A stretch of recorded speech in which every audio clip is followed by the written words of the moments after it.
Just a minute, yeah.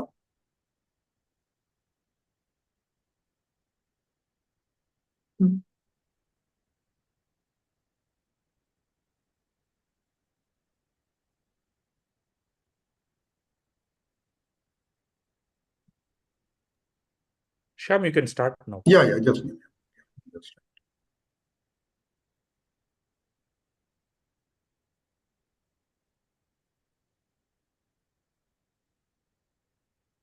Good evening and welcome to Tamil Heritage Trust Monthly Heritage Talk. Before we go on to the main program, a quick introduction. As you all know, or many of you may know, Tamil Heritage Trust was started in the year way back in 2010 with the objective of understanding, appreciating, disseminating, and celebrating India's rich and varied heritage. Towards this, we have a number of programs and initiatives, the most popular one being the monthly Heritage Talk, which happens like today on the first Saturday of every month, where we invite scholars from all over India to give us, to deliver a talk on a topic of their choice and interest in the area of heritage and history. We also have an in-person talk on the third Saturdays of the month. Mostly it's in Tamil and it's here in Chennai, also available on hybrid mode in our channel. We conduct in-depth seminars, one of which is called the Pechu Kacheri, which essentially means a concert of talks, which coincides with the Kacheri season or the music season in Chennai, which is in December. Our most recent Pechu Kacheri was on the topic of the Hoysalas and their architecture, their temples, their history, and so on. We also conduct an online festival called the Indology Festival. This is sometime in June, and the most recent one was called Sagara Sangamam, India and the Sea, a fascinating 3,000-year journey along India's coastline, where we had 14 talks by scholars from all over India and some of them from abroad as well. All our events are and our talks are available on our YouTube channel. It's free. You can watch them at leisure as well. Please do go to visit our channel. And if you subscribe and click on the bell icon, you will also receive notifications whenever our events are up. We conduct workshops here in Chennai, as well as what we call site seminars across the country. And these workshops are things like how to see a temple, how to see a museum, Pallava Grantham, and things like that, which are available to the public at here in Chennai. We have an initiative for teachers for taking heritage, the message of heritage to students through teachers who run heritage clubs in Tamil Nadu at the moment. It's called Alamaravai. We give away a couple of awards. We've been retained by the family of Shri V. Venkaya, India's first Indian epigraphist, to give away the V. Venkaya Epigraphy Award, which is a one-of-a-kind award which specializes and recognizes exceptional contribution exclusively in the field of epigraphy. We also have an award named after our co-founder, Professor Swaminathan, who is one of the co-founders of Tamil Heritage Trust. The Professor Swaminathan Heritage Award recognizes individual contributions towards understanding dissemination of Indian heritage. We've had 4 editions of it, and you can see Professor Swaminathan handing the award away to the winners of the last 4 years. If you'd like to join our mailing list and be up to date on all our activities, please send a mail to admin@tamilheritage.in. With that, I'd like to welcome our speaker of the day, Professor Suchandra Ghosh. Thank you very much, ma'am, for so readily and spontaneously agreeing to deliver a talk for us on the topic of From Amaravati to Salihundam and Beyond, the Buddhist patronage networks of early historic Andhra. Dr. Ghosh is presently the Professor of Ancient Indian History in the Department of History and University of Hyderabad. Her broad interests are quite wide. She's done work on linkages between South and Southeast Asia, on the Indian Ocean, Buddhist and trade network, on the politico-cultural history, and so on and so forth. She's been the recipient of several fellowships and awards, the Charles Wallace Visiting Fellowship, the Nehru Trust UK Travel Award, the Anita Scholarship from Bangkok, Thailand, the Lovick Memorial Grant from the Royal Numismatic Society, and I may not get this pronunciation right, the director the Etude Associé Fellowship from the Foundation Maison des Sciences de l'Homme in Paris. She was awarded the Savitri Chandra Shobha Memorial Prize of the Indian History Congress for her book From the Oxus to the Indus, a Political and Cultural Study. She acted as sectional president of the Ancient India section for the 80th session of Indian History Congress and Regional History Congresses of Bengal, Punjab, and Telangana. She's published a number of essays, as you would expect, in national and international journals. She's also an author. She's written a couple of books. The award-winning book is this one, From Oxus to Indus, a Political and Cultural Study. She's also written books on many of her other areas of interest, the Eastern Indian Ocean, and these are books that have been co-edited by her along with fellow scholars. The Subversive Sovereign Across Seas is one of them. He's also been invited to contribute to and edit volumes and festivals in honor of several of India's most distinguished historians.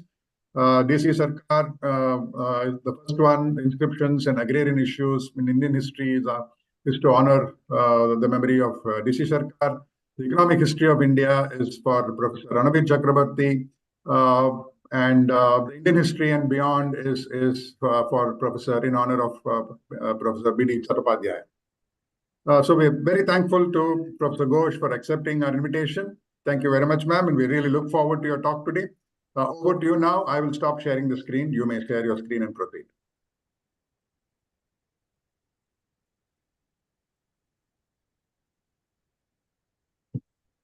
Thank you very much for this generous introduction. Without I would like to say that I'm grateful to the Tamil Heritage Trust and of course to you, Mr. Shyam and Mr. Seshadri, for inviting me here. And it is a pleasure for me to be with you. And if I can reach out to some of your members and others who are listening to this. Today, I'm talking about the Buddhist Patronage Network, and it is not something new. A lot of people have worked on the Andhra coast in the context of art history, in the context of material culture, architecture, and Professor Himanshu Prabhare, Professor Vidya Dehijia, they have all worked on this. Amaravati, Professor Monica Zinn. But what I'm trying to do today is I will have a kind of an interaction, a dialogue between the coast and the interior, and then situate the patronage network in the whole in the context of that. So here I'm. Let me first share my screen, and then I shall start with the presentation. Yeah.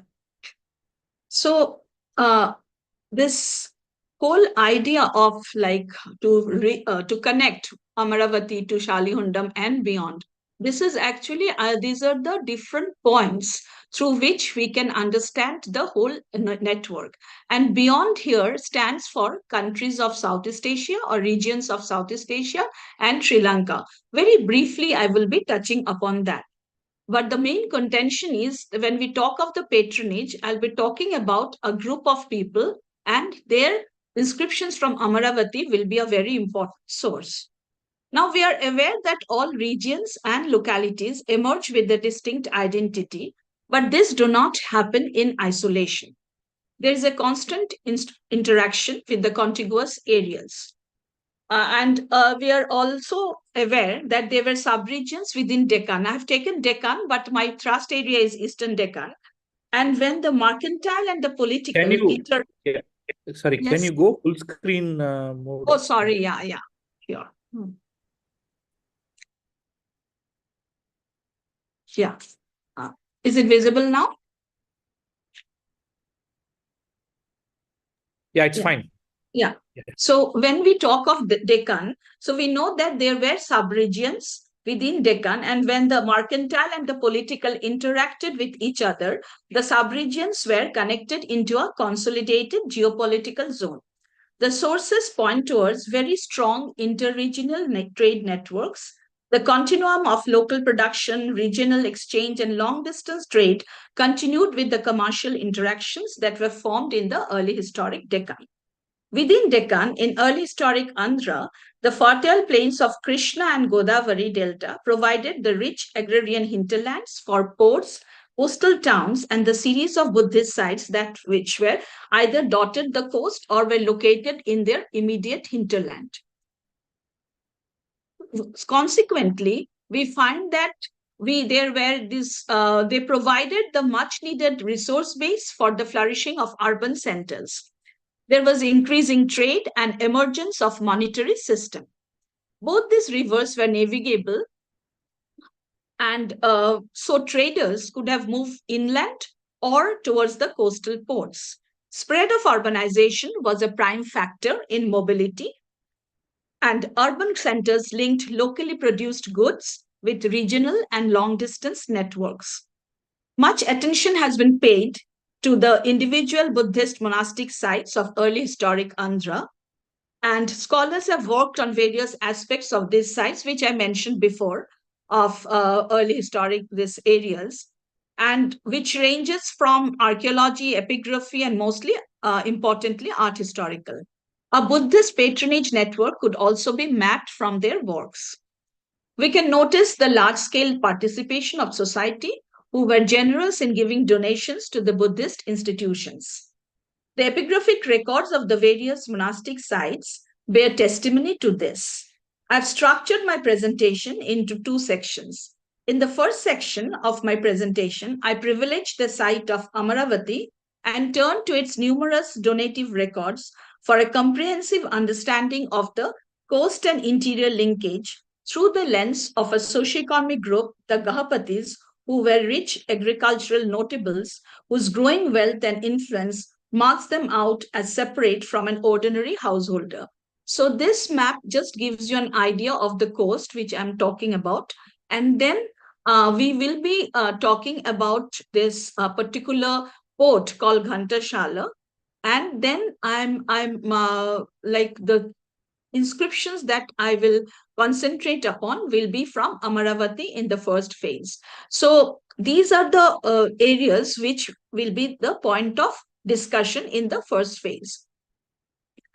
Now, when we look at this Gahapatis, we always see that when we talk about a trading network, so it is always the merchants who are privileged.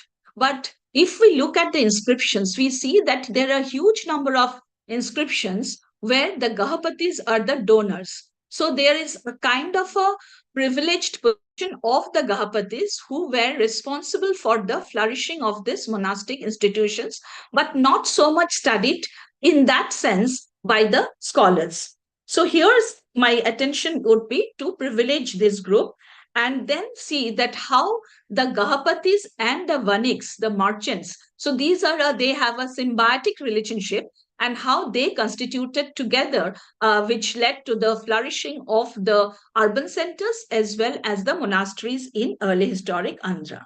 The second section would be viewing the coast interior connection through the linkage between the coastal monastic sites and the inland ones. And then I will briefly touch upon the reach of the Andhra coast to the regions on the other side of the Bay of Bengal.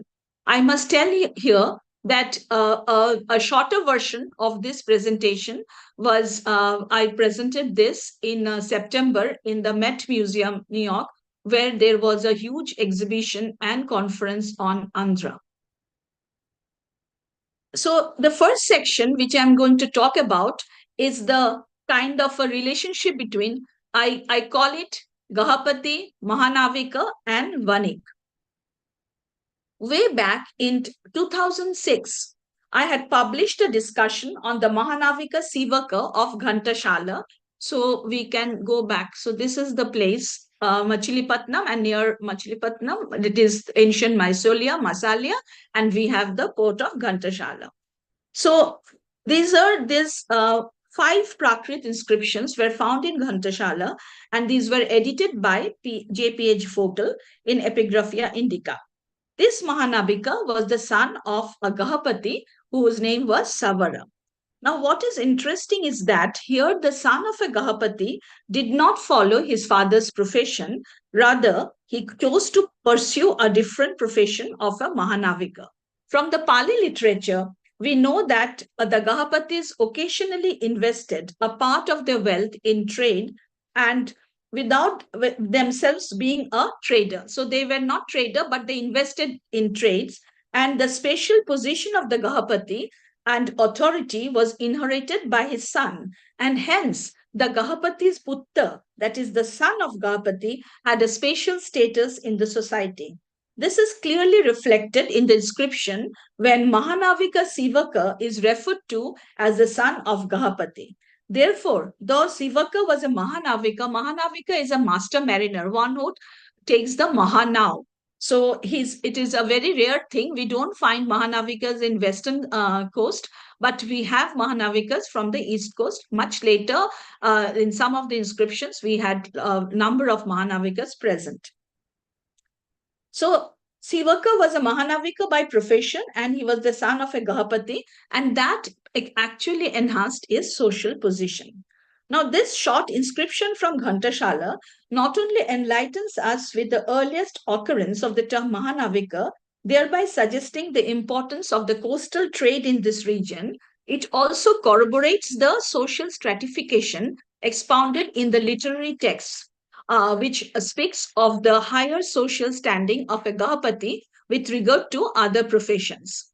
Two other inscriptions from Ghantashala are equally interesting. They talk of a Gahapati Buddhisiri, who was the son of a Dhamma Vaniya from Vanij, and a resident of Kantakasola, identified with Ghantasala. The donation was that of a stone mandapa. It is called Sela Mandapa. These are Prakrit inscriptions, with a Gandhakuti, a railing that is Vedika, and a Torana. Ghantasala is a coastal site, and here the presence of Gahapatis are significant. Moreover, while one Gahapati was the father of a Mahanavika, the other was the son of a Vanik. The presence of two Gahapatis, a Vanik and a Mahanavika, makes the mercantile profile of Ghantashala more prominent. One cannot also miss that there were donors of Buddhist establishments. With this prelude on the importance of Gahapatis, who were largely agricultural landowners in the coastal trade network of early Andhra Desha, I would like to present the case of Amaravati, where a visible number of the donors are Gahapatis and their families. My idea is not to provide an inventory of all the inscriptions, but to draw attention to certain records which are meaningful for the study of the trading network and social history. Leaving aside the records where the Gahapati was the sole donor, I have chosen a few representative examples where a Gahapati is referred to mainly with his son, who practices a different occupation, and a few collective donations of the Gahapati family. So I will be talking about a few of the records and try to explain their importance very briefly. So the first record that I'm talking about, these are all from Amaravati. It is the donation of a gift of a crossbar by the Heranika, Siddhartha, son of Gahapati Budhila, along with his close friends, relatives, and friends in general. Budhila Gahapati Putasa Heranikasa, Siddharthasa Samita Nati Vadhavasa Sui Danam. Now, in this record, this is a very unusual profession that we find, and we have only one Heranika from Amaravati. So in this record, we find that the son of a Gahapati is a Heranika, which is a rarely mentioned occupational group referred to in a few cases at Kanheri, Junnar, and Pitalkhora, apart from Amaravati. The records from Western Deccan show that they were inhabitants of Chaul and Kalyan, the two famous port towns. Heranikas were often referred to as goldsmiths, though we have a separate category of Suvarnakara identified as goldsmiths. They perhaps formed an influential economic group who were deeply associated with Brahmanic establishments. The Prakrit term Heranika, Sanskrit Hiranyaka, is obviously related to Hiranya, meaning gold.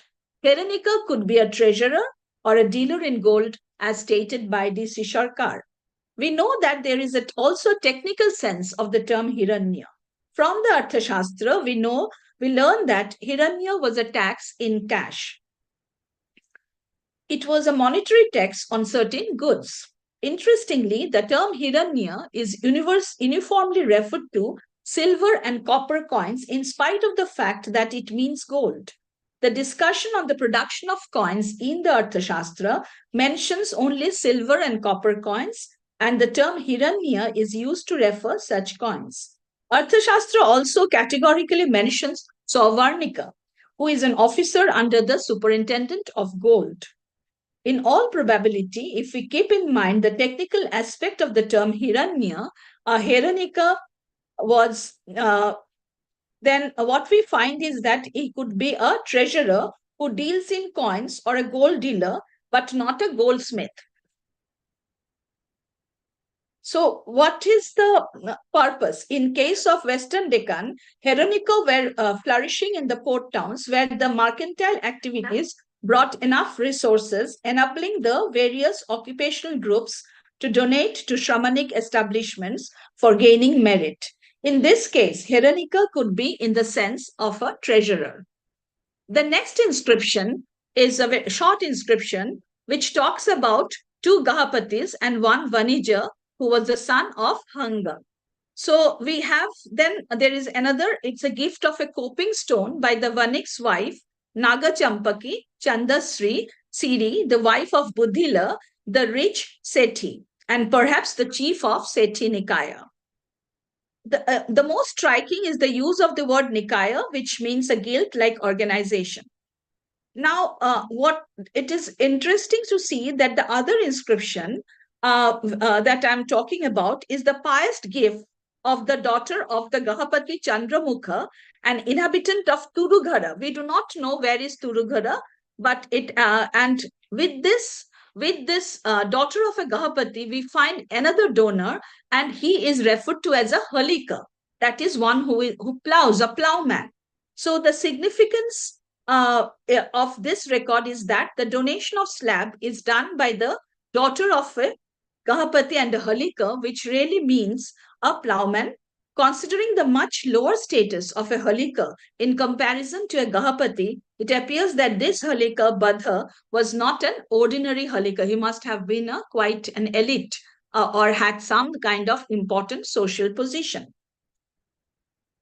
The other inscription would actually refer to the pious gift of a wheel of law at the western gate, the property of the Chaitaka school, and it was erected by the Gahapati Kahutara and Ishila, the son of the Gahapati Puri of the Pinda Sutariya family. The name of a family is mentioned. The latter, along with his brother, sister, and wife and sons. So this is a very important inscription related to collective donation of the Gahapati family. The nature of the donation demonstrates the affluence and importance of this Gahapati family. Reference to collective donation of the family of the Gahapati could also be seen in a few of the records. There are many other records. I don't want to bore you by giving number of examples, but we have like Gahapati's son who is donating, or the daughter and the son together. So these are collective donations, but where the Gahapati plays a very significant position. And then we have similar records, which are donative records of Gahapati, where we have reference to the place called Dhana Kataka, and then the name of the Gahapati is there, then who is residing in some place, and he is donating along with his brothers, sisters, and wife. So the whole family is there. So the prosperity of the Gahapatis leading to such huge donations can be explained considering the rich agrarian landscape of the area. The very name Dhanya Kataka, as you all know, resonates the idea of an area of rich paddy cultivation. Along with monetary exchanges, there was possibly exchanges in grain too. The presence of a strong agrarian community in the hinterland of Amaravati is reflected also from the presence of like this Halika, which I was talking about, and there was also reference to a Kutumbika, which also an agriculturist. In case of early Andhra, the deltas were very helpful and they were conducive to port formation as they are slightly inland and sheltered from the fury of the monsoon. So these deltas provide the crucial network of inland communications and outlet to the sea. Buddhism gave social approval and encouraged accumulation of wealth by rich landowners who could also act as investors in trade.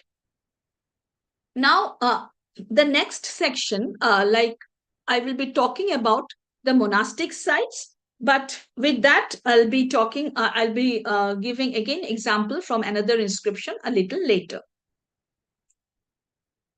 This we have done. Yeah, let us be there.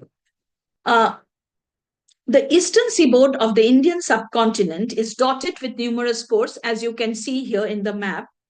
These were nodes of mercantile organization and hubs through which connections were fostered.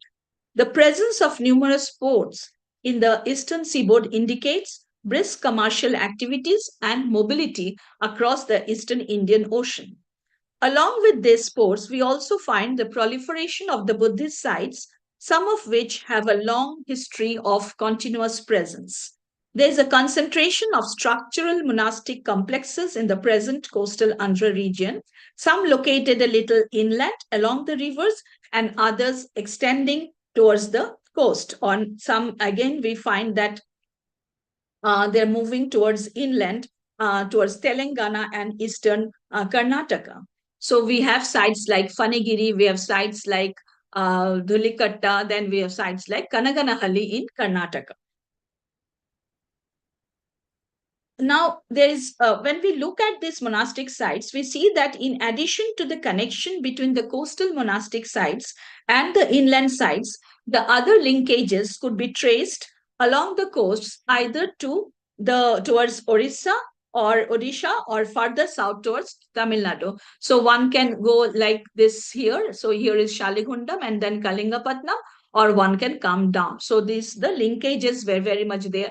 This is the cluster. You have Jagapeta, Aluru and others. And then we can see the connection between.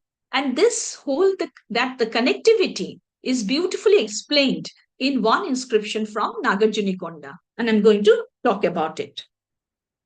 It is the second apsidal temple inscription, F, from Nagarjunikonda, which records the donation of a cluster of shrines, cells, pillars, a tank, and a pillared hall, Sila Mandapa, by the female lay member. Her name is Bodhisiri. Now, it refers to the fraternities of monks at Toshali. Toshali is in Orissa. Toshali, Aparanto, that is the western, Vanga, Vanavashi, Palura, Damila, and the island of Tambapamni. Toshali and Palur suggest the northern connection with the Kalinga coast, and further north we have indications of linkages with Vanga. There was a very strong coastal network, and this could be understood also from the distribution of artifacts like the rouletted ware. So the distribution of rouletted ware gave us an impetus to understand the coastal trade network. Damila represents contact with further south. Vanavashi and Aparanta are on the west, and this points towards travel of monks through the internal routes. Andhra's connected history with Sri Lanka is well articulated in present historical studies. A lot of work has been done from the art historical perspective. This inscription embeds the fact that there were many traveling monks circulating among the monasteries. One cannot miss that the donor, Bodhisiri, is the daughter-in-law of Gahapati Revata and residing in Govagama. Her own grandfather is a merchant, Vaniya, Mula Vaniya, and the grandmother is Buddha Banikini, and at least one of the maternal uncles is a Koshtagarika. Koshtagara is a granary, so one who is in charge of a Koshtagar. Her father is also a merchant. His name is Buddhi Vaniya. The affluence of the family is writ large in the inscription, and thus it was possible for Bodhisiri to give such lavish donations. Marriage is an important indicator of social relationship, which is connected with status. This inscription adds to our understanding of the wealth and status of a Gahapati and underscores the Gahapati-Vaniya relationship, which was noticed from inscriptions of Amaravati too. So this is another example where we have these close connections between the families of Gahapati, the rich agricultural landowner, and the families of the Vaniks. And the Vaniks, let me tell you that there could be different stratifications. So some Vaniks, they could have been using the term Vanik, but they could be very rich, like the Sethis. Now, if we, from this Nagarjunikonda inscription, now if we turn our gaze to the monastic side, this is of Shalihundam, then we find, and which is located along the coast. So we find that there were different categories of importance. I will start from the north and first pay attention to Shalihundam, a small village located on the banks of the Vangshadhara River in Srikakulam district of Andhra Pradesh. The stupa complex is situated on a hill about 8 kilometers from the ancient port of Kalingapattanam. The river Vangshadhara running west-east joins the sea at Kalingapattanam. The name Salihundam is quite significant as it literally means hill of rice. Myself and two of my research interns and PhD students also had visited last July these sites, and we could see that how the perspective when we visited the site and how this river Vangshadhara played a very significant role in the growth of this particular site.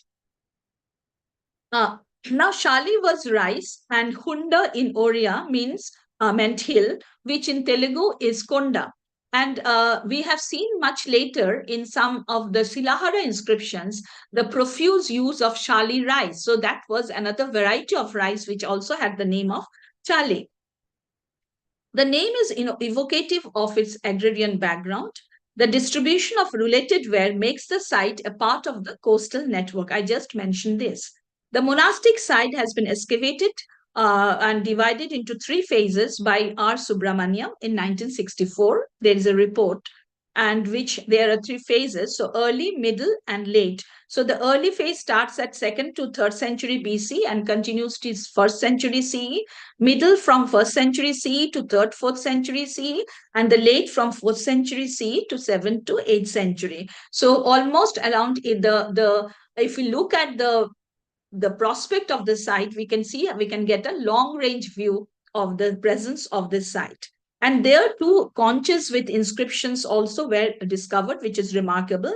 One of the conches contains the name Sali Petika, and the other records Gahapati. Again, here there is a Gahapati. Gahapati Obhushisha Bhariya Chadakanam Dana Salipataka Thuba Kataka. Thuba is Tupa. So it is gift of Chadaka, wife of Gahapati Obhuti, donated a thuba in Salipataka. Again, a black and red ceramic dish contains the name Shalipataka on its exterior and is dated to 1st to 2nd century CE. Pataka could mean a small village or a hamlet. Another graveware dish, which is partly broken, is important as on it is inscribed Mahavihare Shali. Perhaps the name of the Mahavihara was inscribed here. Inscribed potsherds with various names are a significant aspect of the site. Among other interesting finds, one must mention the stucco occurrences, which is rare in case of South India. The presence of stucco images here may be due to connection along the coast with Bengal, as monastic sites in Bengal are replete with stucco imageries. They include human and animal figurines, lotus designs, etc. The heel of the stupa site at Shalihundam has a sizable height and is clearly visible from the sea. This is one of the stupas. There were a number of stupas, and if you can see this from here, you can see the sea, that there is the river. Here is the river, and then there is the sea. So it is like a ship coming from, a vessel coming from here could easily locate the site and then the river could actually meet the people coming from the sea could actually come through boats to visit this site. So the location was very favorable for the Vanikas, the Mahanavikas, and the sailors to come, and even from the different kinds of merchants and the monks to visit this site. The port of Kalinga, so as I've said, the riverine trip was very easily done in the river Vangshadhara. to bring in the lay upashakas and other people. The port of Kalingapattanam also is very near. It is just 7 kilometers. Now, at the present time, it is 7 kilometers from Shalihundam and is situated along the mouth of the river Vangshadhara in Srikakulam district. And so here is another, and there's a very beautiful site museum in Salihandam. It's small, but at least we get some interesting images there. And those images are of later period from 7th or 8th century. But the presence of a museum is a kind of a solace. And here is another different type of stupa, and from where we can see the sea. And then this is now the present fishing village of Kalingapattanam. It is no more a big port, but it has a lot of fishing trawlers coming in, and a lot of activities could be seen there. Now, from this, if we go further north, we have the port site of Dantapura, which is located on the southern bank of the river Vangshadhara, and then which is also 7 kilometers from the Srikakulam Road railway station. Hence, the river Vangshadhara here could have played a crucial role in connecting the three sites and transporting pious passengers from one Buddhist site to the other. So therefore, the riverine network, what I'm trying to underscore here is in this, this is an ongoing work, and I would like to locate the riverine networks both in the coast and also in the interior someday. The other important monastic site south of Salihundam, having a similar feature of being situated on the top of a hill and thus gaining visibility from the sea and to the sea was Totlakonda. We have a lot of work done. Lars Vogelin has worked a lot, done a very systematic study of this site. In addition to Totlakonda, the area around Vishakhapatnam is home to several other early historic period Buddhist monasteries like Bhavikonda and Pavaralakonda. It lies on a hill covered with trees and vegetations. So if you see, this is actually part of Totlakonda. And again, from Totlakonda, the sea could be seen. So it was also a marker for the seafarers coming here. And this is Babikonda. So nearby, very near Totlakonda, you have Babikonda. These are the monastic cells. And then you have this very interesting Chandra Kila, which were very common in Sri Lanka. So this is also Bhavikonda. And then I'll come to this in a while. So these sites were all full of vegetations and other things. So, and when we are looking at this Bhabikonda, this is very much near Bhimuniputtam. The sites could have been occupied since 3rd century BC, but it flourished perhaps between 1st to 2nd century CE. And as I said, that Lars Vogelin argued that the coastal monasteries, he has done a lot of work, and so he argued that the coastal monasteries, let us skip this. The coastal monasteries were first constructed, and following that, new monasteries were founded in inland, which were adjacent to large agricultural land, and participation of the monasteries with the lay members of the society was a common phenomenon. So we have on the coast like monasteries like Shalihundam, and then we come a little inland and we have this monastic site of Totlakonda. And in Totlakonda, there were chatras, and on top of the chatras, we have donative records. So the location of the donative records on the chatras, that is the umbrella, is interesting. They provided visibility to the elite donors. No inscriptions were recorded from Bhavikonda and Pavaralakonda, while sites such as Nagarjuna-konda, Amaravati, and Totlakonda, etc., have been well excavated and documented. Several others, including Bojjana-konda, have not been explored sufficiently. Recently, Ujjwal Yadav of our department and my doctoral student has written a paper on Bojjana-konda, which has been published. So according to the popular oral folklores, the monastery was formerly known as Buddhina-konda, literally the hill of the Buddha. It is located near a village from Sankaram in the Ankapalle district of Andhra. Situated on the eastern edge, the hill forms part of one of the two rock-cut caves, the other being Lingalakonda on the western side. The traditional date of the settlement stretches roughly from the 4th century to the 9th century. Therefore, it is often lauded as having witnessed the different forms of Buddhism that developed in the region. The other material evidence includes seals, sealing, and inscribed tablets.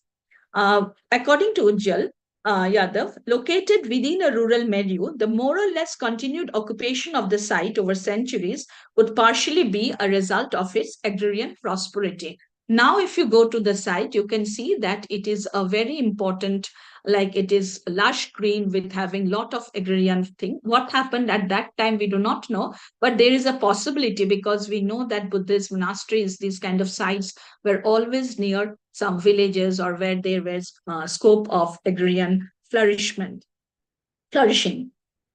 Most of the important sites fall under the, so now I'm talking about the other cluster, under the next cluster where Amaravati and Nagarjunikonda situated on the, this is again Vajanakonda, and then you have these pictures. These are taken by another student of mine, Devankita Das. And this Pavralakonda, I'm very sorry to say that it is in a very, very bad condition. Like it was very difficult to go there. These two students of mine, they ultimately could climb, but it needs serious attention from the Andhra Pradesh government because it is under state protection and such an important site should not wither away like this. So I felt very sad when I saw this, the situation. So now we are moving to the next cluster, which is on the bank of the Krishna and which plays stellar roles. On the opposite side of the river, we have Jagapeta and the village of Alluru. So you can see Jagapeta and this village of Alluru. The inland monastic site, which created much ripple in recent years, is Fanigiri, which stands on the middle of the river. Aleru. This is part one picture from Nagarjunikonda, but we have some others later. And this is also the Mahachaitya of Nagarjunikonda. And this is the Mahastupa and the name. And here we come to Fanigiri. Fanigiri is a very important site which shows connectivity and it has been worked upon a lot. We have a very interesting volume from Marg edited by Namanahuja, and where we have very strong contributions by Peter Skilling and Parul Pandyadhar.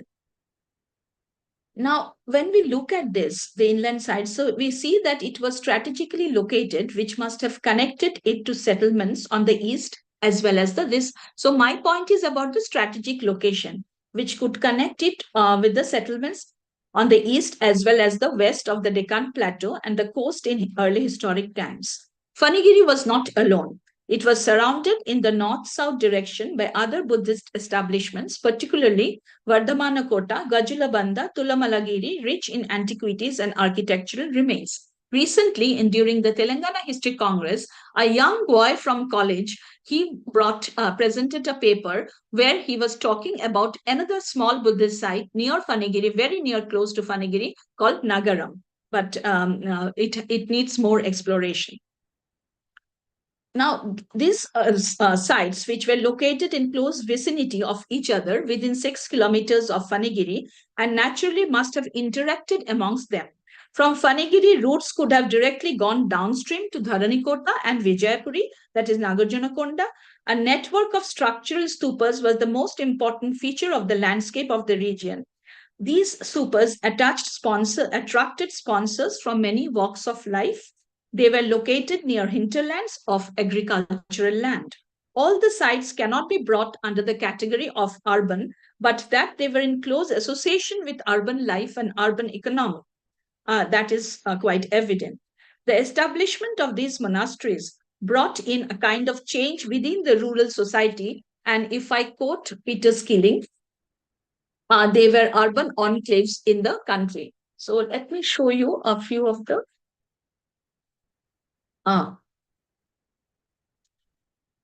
pictures. Yeah.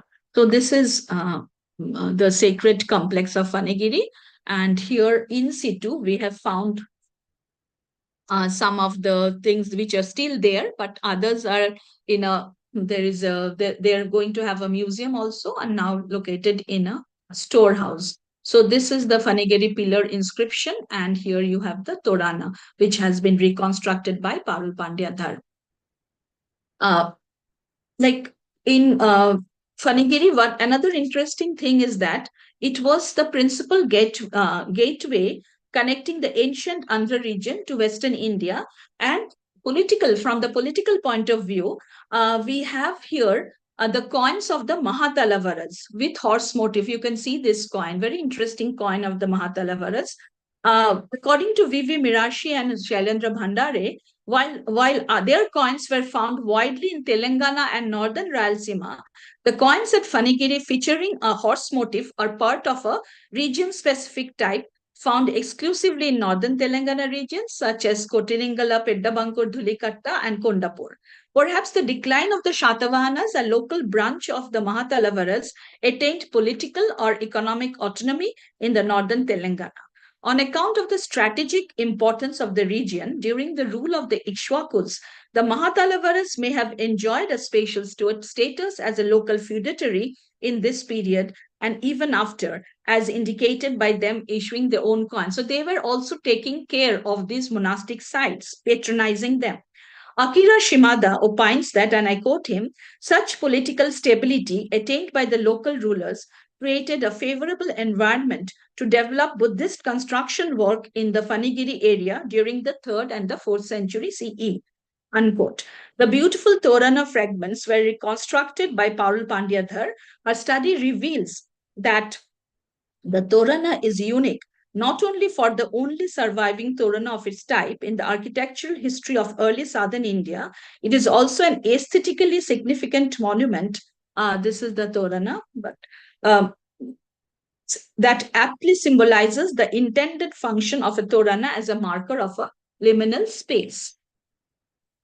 So, unquote.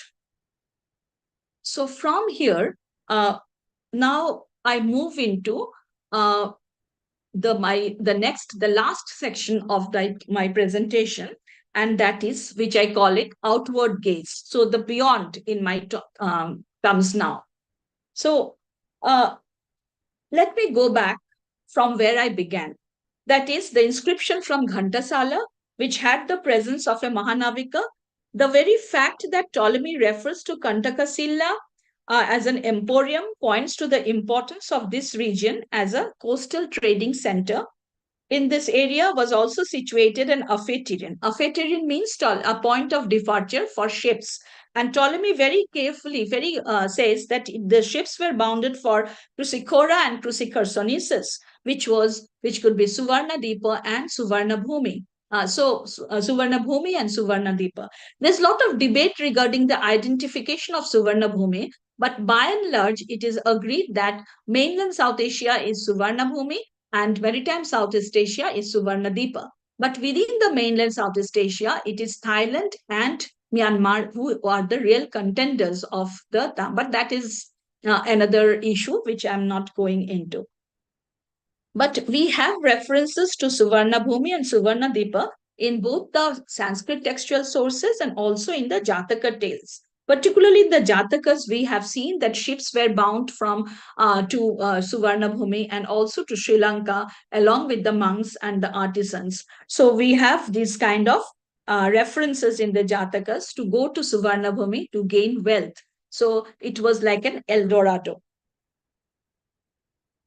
And with this, it has been argued by many scholars also that we talk about monks, merchants going on, but it is also, we can say that the artisans were also traveling in those ships which went to Suvarnabhumi or regions of Southeast Asia and Sri Lanka.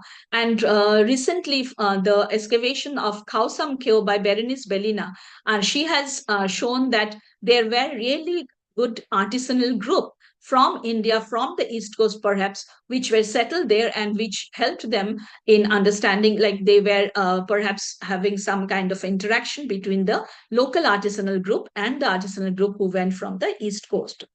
So here Because we do not know about many points of departure, and Ptolemy gives us a clue, and from Ghantasala, we have the reference of a Mahanavika, so we can reasonably argue or logically think that the port of departure was perhaps Ghantashala, as it was the primary port of the early historical times. Vishakhapatnam as a port finds mention only in the records of the early medieval. Osman Bapirich's study on the roots of Sri Lankan art reveal that sculpted plaques were unearthed from the three Bodhigharas, namely the Karunagala Road Shrine, the Abhayagiri, and the Jetavana Vihara. Offerings of plaques were probably a ritual in the early Anuradhapura period and could be offered by individuals. They bear close similarity with Amaravati plaques. Bopirici suggests that there is a strong probability that these stones were imported to the island from Andhra Desha unfinished and were completed in situ by Andhra artists living in the islands. He's talking about these plaques, these stones. The import of reliefs from Amaravati inside the Bodhigara at the Abhayagiri Vihara dates back to the 2nd and early 3rd century CE. So the route, if we look at this map, we can easily see the maritime, the routes. So here was Masulipatnam, the Masalia, this is Ghantashala. Then again further south, we go to Arikamedu, which was another very important port, and then Kavripattanam. So all these were traversing, crossing the Bay of Bengal, and then moving into areas of southern peninsular Thailand. So peninsular Thailand was actually very important for us, and we have found a lot of materials from peninsular Thailand, from the sites of peninsular Thailand, like the famous touchstone Perumpatankal, the touchstone that has been found in Tamil Brahmi, that has been found from Kuan Lukpat. But from these other areas also, we had some important evidence of a kind of a connectivity. The connected history of the regions of Southeast Asia and South Asia can be understood from these disparate examples. So here I'm talking about a seal. This is a seal, and it has been discovered from Bang Kluai Nok in west coast of peninsular Thailand. So this is the place, Bang Kluai Nok in peninsular Thailand, and is significant in this context, what I'm talking about, and merits discussion. This is a golden seal, which has an inscription on the rivers surrounding the representation of a auspicious seat or throne. The inscription reads, Brahaspati Sarmasa Navikasa, meaning of the sailor Brahaspati Sharma. Bang Kluai Nok is situated near Phu Khao Thong, which was a port entrepot. So here is Phu Khao Thong. You can see the Phu Khao Thong, so which was a port entrepot on the Andaman coast of peninsular Thailand. Bunrit Chaiswan has shown us. Lack of excavations preclude us from giving a vivid picture of the site, but we learn that the site occupies a small hill that was suited for the settlement, and Berenice Bellina briefly gives an account of the findings from the site. Though the things recovered from the site is sparse, in comparison to the site of Phu Khao Thong or the famous port entrepot of Khao Sam Kyo. I was talking about Khao Sam Kyo just now, which was excavated by Berenice Bellina.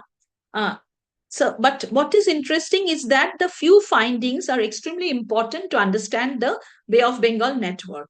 Now, considering the location of Bang Kluai Nok, it may be argued that the site was connected with the Andhra North Coromandel coast.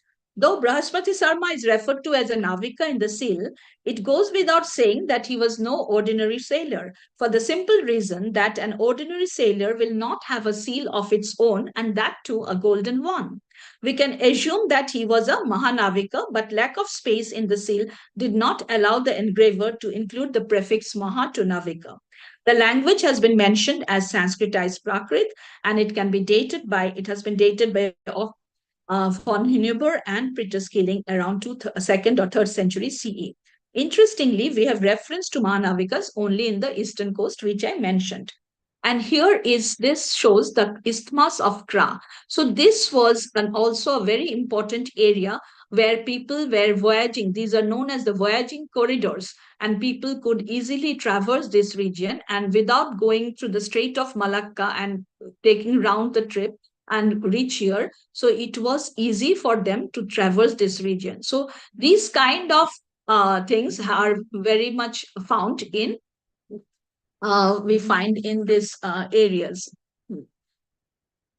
Now, moving further, we see that a potent icon of Buddhism's journey across Southeast Asia was also through the ubiquitous Buddha image from Amaravati. The way in which the robe is worn with the cloth pulled up, and like we have, if you can see this, it is very interesting. The cloth pulled diagonally across the body. So if you, yeah. So here, so this is the left part is bare, and here the cloth is pulled like that after and thrown over the right shoulder, while the left shoulder is bare, is typical sculpture of the Krishna River Valley in Andhra Pradesh.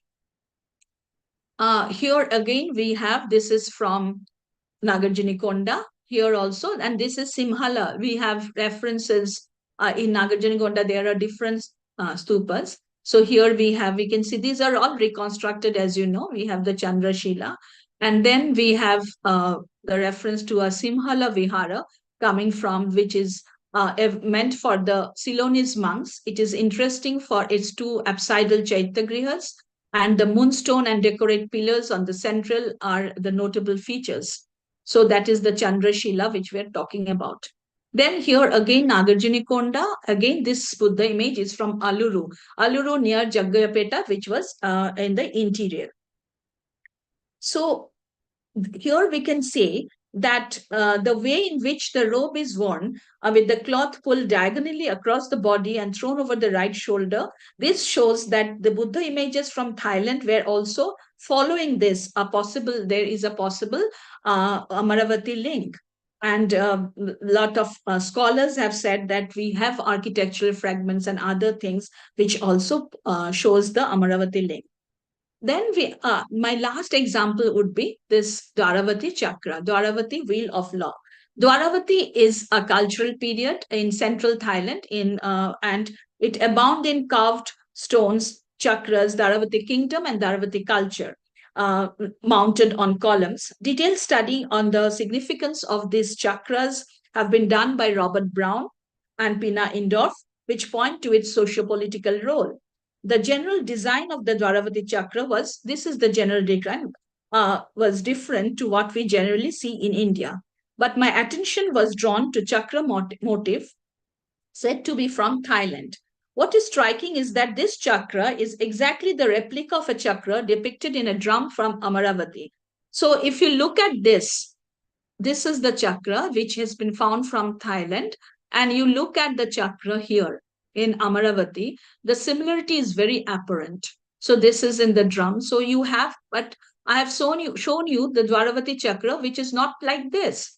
So therefore, is that you have this worshipping of stupa chakra is not unusual in the Buddhist world, but the striking similarity suggests that it is a kind of a direct emulation of Amaravati model, which was not in most of the cases. In most of the cases, there was not emulation, but in this case, they perhaps brought the Amaravati model here. Thus, there were immense possibilities of cultural transactions among communities, along with exchanges of commercial commodities where ritual requirements complement economic needs. I'm reminded here of Herman Kulke's thesis of looking at convergence on both sides of the Bay of Bengal, where he emphasizes that it was not social distance, but social nearness that was the crucial factor in selecting and adopting certain Indian cultural elements in Southeast Asia. Buddhist networks provided such possibilities. Now, to conclude, it may be said that urbanization and sport of Buddhist cultural centers are often connected with only mercantile activities, which is undeniable. But I wanted to foreground the importance of the agrarian spread and suggest that the Gahapatis also hold a crucial clue to the efflorescence of the Buddhist monastic sites. It is perhaps the combined agencies of the Gahapati and Vanik which acted as a catalyst in the spread of urbanization and monastic sites. The profusion of paddy or cereal production sustained this part of urban centers. That perhaps also explains how the resources of the Gahapati is further invested for mercantile activities and his son becomes a vanik. The resources gained in inland trade could be further invested in maritime trade, and thus a Gahapati Putta becomes a Mahanavika. Many integral to these donations was again the gain to social status. Patronage to the monasteries not only helped them to gain merit, but also elevated their social position. Many of the Gahapatis were perhaps very close to the higher personals of the monastic order. The connection ascribes to the Gahapatis a sense of historical agency and active participation in the development of these monastic sites. Trade networks connected the urban centers with production centers in the interior of Deccan. Though these inscriptions are silent about the Sartavahas, the caravan traders, they are mentioned in the texts. They were the vital carrier of commodities from one end to the other in the overall trade network. Their presence cannot be neglected. They were given visibility much later in the Andhra region itself. And we have this inscription from Ahadanakara. So what we find in the inscription is that it is a 9th century inscription which talks about 8 Mahasartavahas, 5 Mahanavikas, and 2 of the Mahasartavas were agents of the Mahanavika. So this is indicative of a huge circulation of commodities plying across inter and intra-regional trade routes where these chief caravan traders operated. Regional trade is generally efficiently organized on a large scale with caravans. The close connection between a Mahasartavaha and a Mahanavika gives us an idea of the functioning of the network which linked inland trade with maritime voyages. In other words, it can be seen as a trade link between the port and the hinterland. Thank you very much for your patience. Perhaps I took a lot more time. Thank you, Professor Ghosh. Can you I stop sharing. Yeah, I'll do that. Yeah. So that we can come on the screen. Yeah. 1 second. I will. Yeah. Apologies to the viewers for my fairly dark back room. I'm sitting outside of my office and home. This is a fairly interesting topic you have covered quite a bit. And let me start by saying that I don't have the prerequisites for much of it. So bear with me if I ask some, fairly silly questions. No question is silly. No, I know. But, I should make a complete fool of myself. Anyway, I'll try my best. Also, interestingly, today there is a lot of appreciation for your talk, but not questions. I've been asking people, if you have any questions, please add it in the YouTube channel. But I have only got a couple of questions. So we still will spend the next 10 minutes to get an idea, right, of your larger thesis. So one, I understand that there was a considerable support system from the merchant community. I mean, I'm saying, using the word merchant in a very loose sense. They are, rich people, but not kings, but coming from the, the production community. It could be farmers, rich farmers, traders, seafarers. So they were supporting, and the inscriptions very clearly indicate what they contributed where. Let me, and then we'll come to the second part, which is the what you have found on the other side of that very, very long coastal distance, if you really measure, but the nearness of certain patterns, particularly the two that you showed. One, the way the Buddha, the upper garment fold appears, and the circle, the Dharma Chakra, right, of its the exactness in terms of the depiction in the two places. Right? But before I come to that, we are fortunate that just last week, few of us from Tamil Heritage Trust had visited few Buddhist sites in Maharashtra. Of the same period. So starting with, of course, back and forth, Karla, Baje, Kanheri, Kanheri. and at least, I was fortunate to also go to Bedsa. Right? Yeah. The interesting thing is that all of them were carved on stone structures, and the Andhra region, for it's more a sort of a structural Yeah. settings. Everything that you Yeah. showed, there may have been. I don't know enough about the Andhra No, this Telangana is region of the Buddhist platform. no, this is the actually the geography. Right. It's shaped So by the. everything is the built up structure, and there are significant differences, even. Right. But they all, in a sense, at the time that they were building this, they're largely coming under the Satavahana, the early part of the the Satavahan Satavahana. and later And on then the Ikshvaku and the Ikshvaku. yeah. So, if the king was basically managing, or if the dynasties were managing it, they may probably impose some kind of a common style. But since I think largely these were, even the the Maharashtra ones that we see are again predominantly trade guilds, and they may mention a Satavahana name, but it is basically like similar kind of people who provided the support there too, right? So Absolutely, yeah. use whatever material, use whatever local style, small, large. So it's a fascinating discontinuity more than the continuity, Yeah, or like in Kanheri, if I just may intervene, you will yes, see that you have such different kinds of donations. Like you have, which is not there here because it's a cave, and you have the water tanks, the podis. So if you right, have gone that those square water correct, tanks, so these are correct, very much there. And then the inscriptions mention people coming from faraway places, like from Sopara, from right, Chaul, from right, Kalyan. So you have a right. huge, like these are the ordinary people.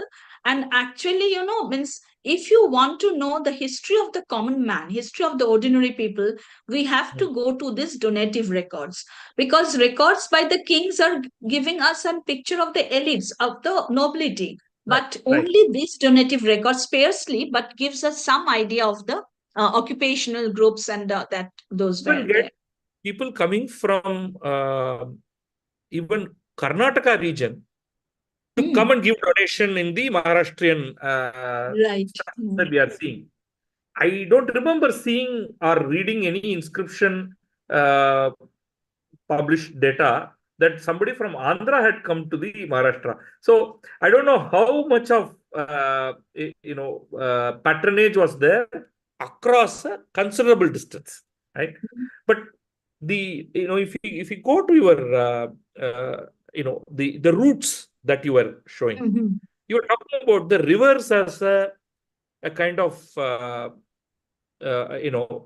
the way how these places were structured, and how probably the patronage networks could have why should it be river, and why not land, roads or equivalent? No. Yeah. Should I answer? Just, Please, yeah. please. No, river is very important here. Why I'm talking about river, because the if you look, the road is of course there. I talked about the Satavahas. I said that the Satavahas are the caravan traders. Like you will see, Right, they carry all their goods and travel like lot of correct, caravans together in the cart. Their ox cart. They are moving. So right. these Satavas are always traveling by road. But when you have these rivers, and which are navigable rivers, Krishna and Mm, others, so you mm, have such tributaries and other things. So those navigable rivers show, and along these rivers, some archaeological findings have been done. mhm, We have find, so it is much more easy to like have a boat, because the people are also acquainted, put the things there and just move across the river. So you have, what I'm trying to say is that we have to see that how the riverine network were also used, because when you have this term navik always could not be the mahanavika. So the ordinary navikas, when you have, so these naviks were actually sailors. So what were they sailing? So of course, it is the watercraft, the boats that they were going. So along with the route, along with the land route, you have the riverine communication. And another important thing, like this is a very important point that you started with, that the differences. And this is what in one of my earlier lectures in Telangana History Congress, I was talking about. And Aloka Parashar actually mentioned this, that the diversity of Deccan. When we look at the Deccan, you have the such kind of diversities. I mentioned this Heranika. So from Amaravati, we have only one, but we have Heranikas from Kanheri itself. We have donations by Heranikas who are the treasures, not much, but and they are coming from, one is coming from Chol, the other is coming from Kalyan. So they are moving along. And then even in the agrarian thing also, if you look at the inscriptions, the diversity is so interestingly pronounced. Like in the inscriptions about when they're talking about cultivation and others, in the Western Deccan, we have more reference to the millet cultivation, whereas in the Eastern, we have to paddy cultivation. The name Dhania Kataka itself is an example. So this kind of the geographical diversity, and also the point that you said that you have caves, because if you look at the Western Ghats, so it is the caves. So the caves were being converted into the monastic institutions, the Vassavasas and others. Right. And these ordinary men were donating pillars, they were donating benches. In Kanheri, you have been there. So benches were also donated. So these were the way they tried to grow up the Sangha. The monastic growth could be done from the only from the donation of the ordinary men, which in return gave them the merit. So, and also they inscribe, the identity is very important. They inscribe their names. So inscribing identity, it's very important. And another thing is to be noted is that they're not talking of their varnas.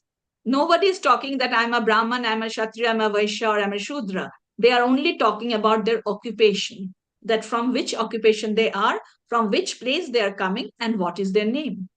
But would, I mean, given the fact that almost, from their names and their professions, that they were largely Vaishyas, is pretty Vaishyas much, and Shudras also. inferable in a sense. And Shudras also. Yes, They were correct. Shudras also. Correct. So, which we see all the way, Sanchi, which continues, the number of Danam, written around, Danam Dehi. exactly. All will end with Danam. Yes. So, thank you for that. There are a few questions, some have been added just recently, so I'll just combine them. So we have Mr. Srinivas Reddy, who in fact had given a talk on Amukta Malyada, and he has written a book also on Amukta Malyada translation. In fact, he has two questions.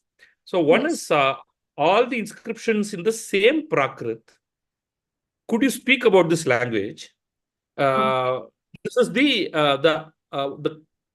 ones available in Andhra, not the later the Thailand inscription, but the Andhra region inscription. What Prakrit are we talking about? I would like to sort of stretch it further to say, to ask the question, what about the Prakrits that we have found in the Maharashtrian caves? Are they all closely aligned or different, distinct variants? Has some work been done on that? We see, like when we look at the Ashokan inscriptions, we see the varieties in the Prakrits. But more or less, the kind of Prakrit, that is Maharashtrian Prakrit, that is used here. So in the Andhra region also, we have a common. This is a very important question. And Prakrit, like a lot of works, people are working, and there we have one person called Andrew Olet, who has recently done a lot on Prakrit.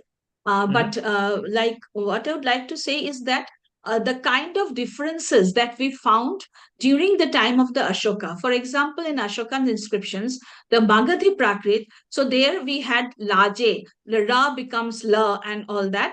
Now, by this time, it was more or less standardized. So here we do not have like those kind of changes. So a common kind of Prakrit, that was the Deccan, we can say the Prakrit that was throughout.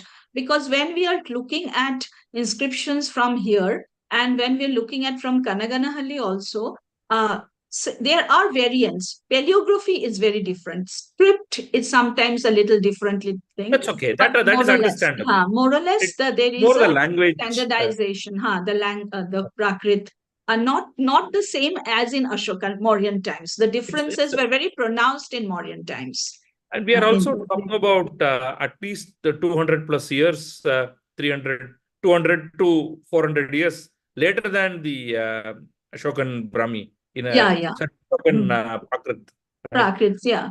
So that's what I'm trying to say, that gradually there was a standardization. So you are in a sense saying that could be considered as a Deccani one same kind of, yeah.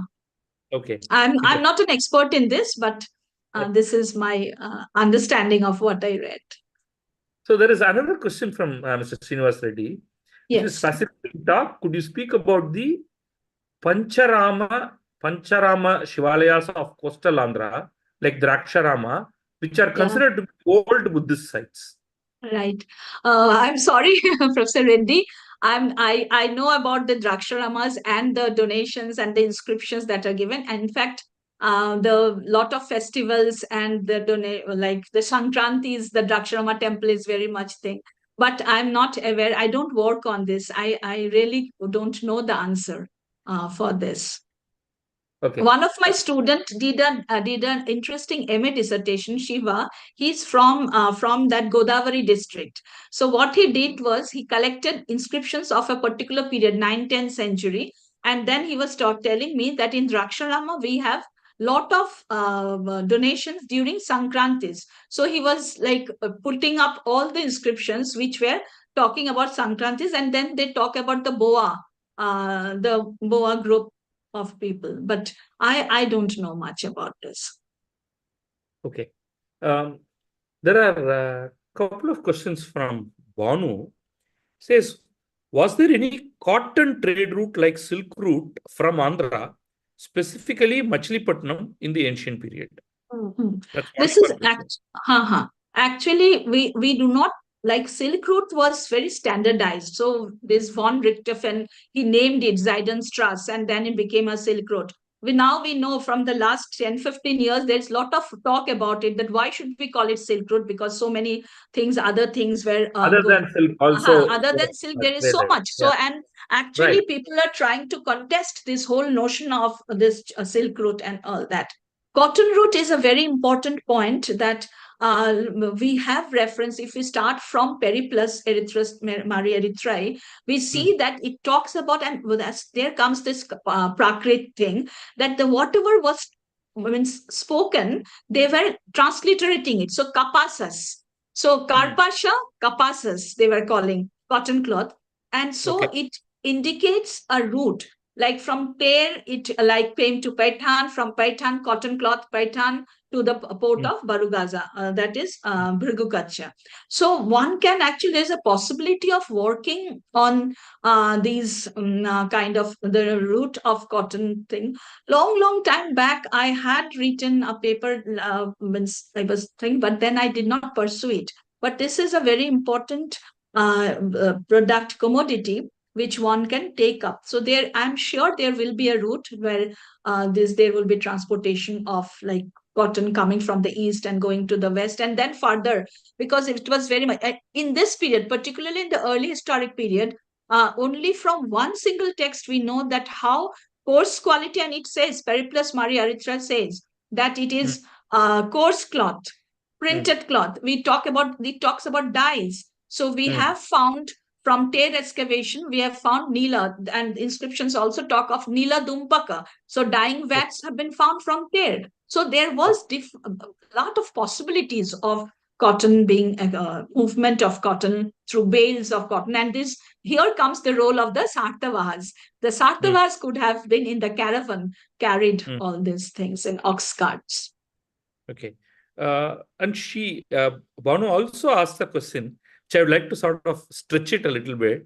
And there are some really tantalizing questions that emerge from that. She is asking, you never quoted any trade links with Tamil Nadu ports and Andhra ports. But I will slightly modify it. So we see such distinctive Buddhist sites right across Maharashtra. Many number. So if you count the number of caves, we are talking thousands. Okay, little more than 1,000 at the least. Right. Then we come to Andhra, we are finding enough, despite the fact that they are structural ones and hence they are removable and pieces. Like there is no Amravati there now. If you go there, nothing is there. Yeah. So if you want to see Amravati, come to Chennai or go to London. Yeah, go to London. That's the two. Chennai or London. Nagarjunakonda, this almost salvaged. Yeah, absolutely. All gone down. Nothing. But still, despite that, you could show us a lot of structures which are still intact. I mean, almost, which is fascinating. You know, I have never made a trip to any of these places, so that's one of the things that I have planned to go. You must go to Shalihundam. Shalihundam is a fascinating site. Right. So, this is one of the benefits of this lecture is that I know some names that I should really mark and then go and see. But if you come to Tamil Nadu, just as a curiosity, we see Jaina structures, we see Jaina later temples intact, where worship is happening even to this day. Right? There is a small community of Jains, a very small community of Tamil Jains. There are actually hundreds of Jaina Tirthankara rock bas-reliefs, inscriptions, and rock beds, basically, donated. But we can't find, other than some scattered Buddha images in stone in and around the Kanchipuram region, very few, okay? Very few, even amongst them, which can be dated to the 2nd century BCE to 2nd century CE, not at all, right? There is a little bit around the Nagapattinam region. Yeah, I was just going to say Nagapattinam. Bronze, a lot of bronzes, and that is Chola period. We are talking 10th century, right? Nothing in the, we have literature, we have plenty of surviving Tamil Buddhist literature, right? But in the large Tamil country, you don't find anything close to Andhra, nowhere near Maharashtra. So there is no comparison. You can't find 4 stones which you can put together and say, this was once a stupa. There is not a single stupa. If you look at Maharashtra, on the rock face, you have just a stupa, just a small bas-relief. Nothing in Tamil Nadu that I remember, which is there, just carved out, like hundreds of Jaina sculptures which are there intact. This is something that is actually, this is an enigma that we don't have. Tamil Nadu had such important port sites. You have Alagunikulam, you have Arikamedu. So I want to stretch this question. There must have been Buddhist trade routes. There is no doubt about that. Right? It is only logical to stretch it from Andhra into Tamil Nadu. I mentioned also North Coromandel. I was talking about North Coromandel. Right. But whatever the environment was, you had actually hillocks. Unlike Andhra, which had fewer, you had quite a bit in the northern Tamil Nadu and southern Tamil Nadu, but nothing is there. Nothing that can resemble either Maharashtra or Andhra. That is an enigma. Right. And for this question that I did not talk of Coromandel, actually my focus was Andhra. I I focused it. And as you said that there's not like, I don't have the material also. Like if you're, because I am talking about the Buddhist coastal network. So when we talk of there is a specificity in my talk. Like if I'm talking about the port sites in general, then I would have definitely Right. brought in Coromandel, because one cannot do without like coastal ports study without bringing in Coromandel. It is such an important coast where you have, and from Coromandel, there's Sri Lankan contact, and contact with Southeast Asia is so imminent. But since the focus was particularly Buddhist patronage and thing, so, and I'm working on this, as you know, perhaps that I'm from Bengal. It's only 3 years that I have shifted to Deccan, and now I'm trying to. I had worked on Bengal before, and I'm trying to work in Deccan. So this is my new. It's a new field, but I'm enjoying it, and it's thoroughly enjoyable. These Andhra sites are Andhra, Telangana, and Karnataka both. Yeah, I have just 2-3 more questions. Yeah, please go ahead. Abhijit Das wants to know the other side. So, is there any link between Andhra and Kalingapatnam with the ancient Bengal? I'm assuming in the Buddhist segment. So, is there anything? Because there is definitely link. Those were, and the inscription which I read out. So see, early Indian history is we are standing on a flimsy ground. But whatever little we get, we grab it. So here, this Nagarjunakonda inscription, which talks about monks coming from this. So monks come from Vanga. So now this time, this period, in the early historic, Vanga again had two connotations. In the early historic period, it was the deltaic region of Bengal. So it was very normal that this Kalinga was then Kalingapattanam, then you go to Dantapura, Palaura, excavations are now going on in Palaura, and then you move further up, and then you come to the coastal Bengal sites. And it is written in the inscription also, Vanga, with Vanga you are having. So it was a network that was definitely working very much. Okay. So there's a slightly different question from your core topic from Said Tirmizi. He wants to know, what do deer, monkeys, and snakes represent in Buddhist art? That is actually deer. We all know that Mrigadava, this Sarnath associated with. And for snake, this is Naga. I would request you to read some of the works of Monica Zine. And because it will take a long time, Naga relates to water. And Naga was very much related to Buddha, Muchilinda Buddha. And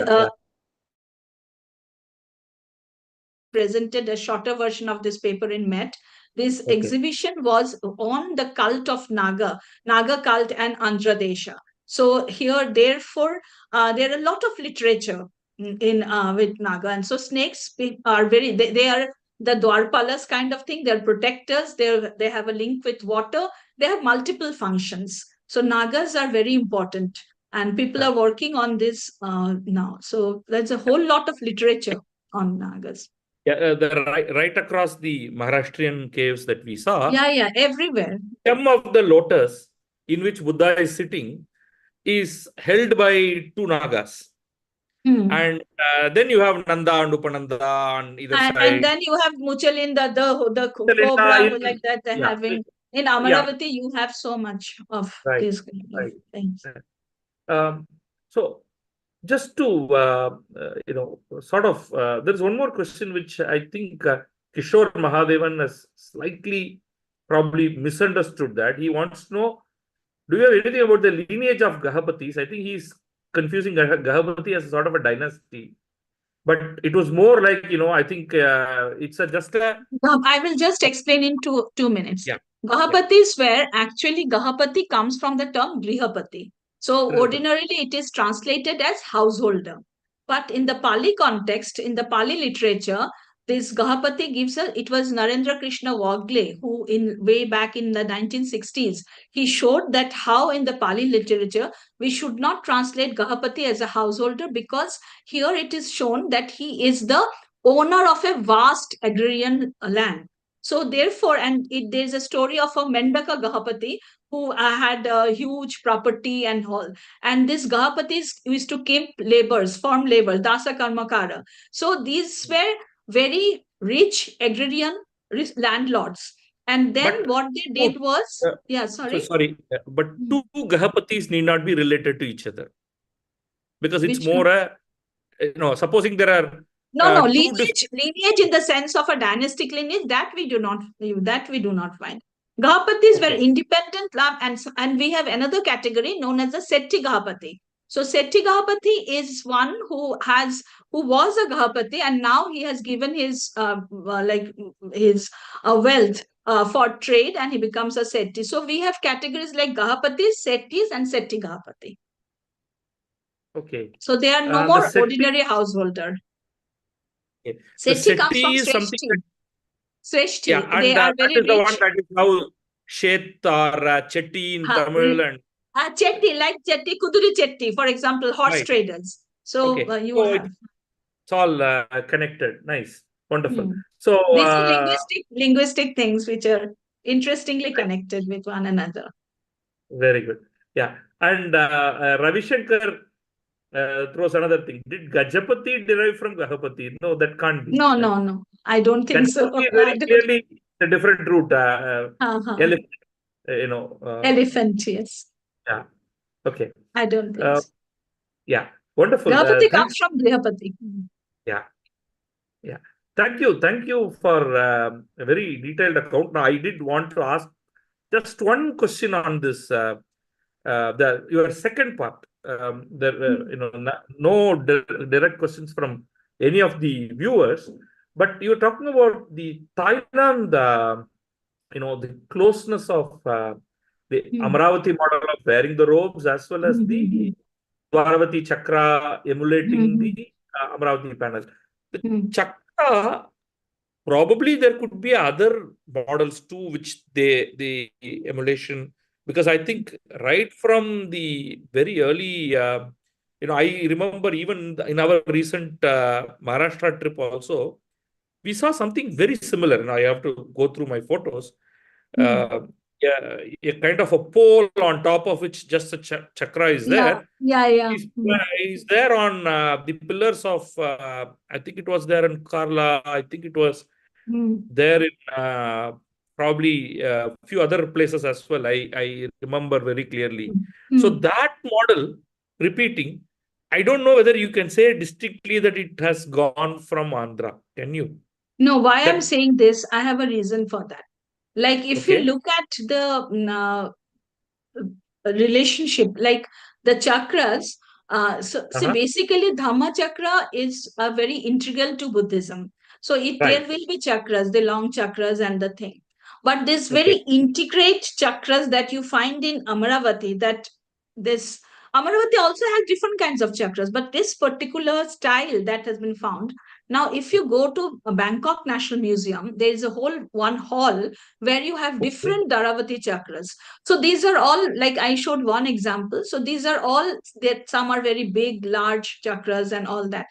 But normally we do not find this one which we found in this particular drum slam, because this was a part of the whole thing.